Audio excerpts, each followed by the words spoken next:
In 1934, a massive sandstorm swept across the United States, carrying dust from the Great Plains all the way to the East Coast.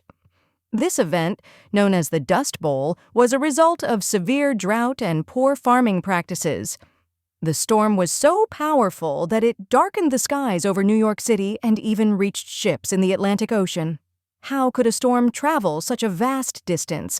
The answer lies in the jet stream, a high-altitude wind current that can carry particles across continents. This phenomenon highlighted the interconnectedness of our planet's ecosystems and led to significant changes in agricultural practices.